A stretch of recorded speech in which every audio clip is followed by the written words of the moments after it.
கரும்பு விலையை டன்னுக்கு ரூபாய் 5550 மத்திய அரசு அறிவித்து ஊக்கத்தொகை டன்னுக்கு 740 ரூபாய் மாநில அரசு வழங்க வேண்டும் என விவசாய சங்கத்தினர் கோரிக்கை விடுத்துள்ளனர்.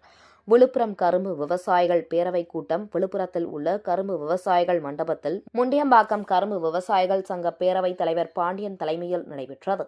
கூட்டத்திற்கு பிறகு செய்தியாளர்களை சந்தித்த கரும்பு விவசாய சங்க தலைவர் பாண்டியன், கரும்பு விலை டன்னுக்கு வெட்டும் கூலி வாகன வாடகை இல்லாமல் வயல் விலையாக 5550 ரூபாயாக மத்திய அரசு அறிவிக்க வேண்டும்.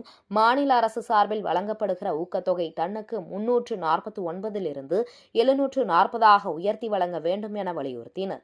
பின்தங்கிய நிலையில் உள்ள கரும்பு விவசாயிகளுக்கு ஊக்கத்தொகை அறிவிக்க வேண்டும். விவசாயிகள் அனைத்து ரக கரும்புகளையும் பயிரிட ஆலை நிர்வாகத்தினர் பரிந்துரைக்கும்படி வேண்டுகோள் விடுத்தனர்.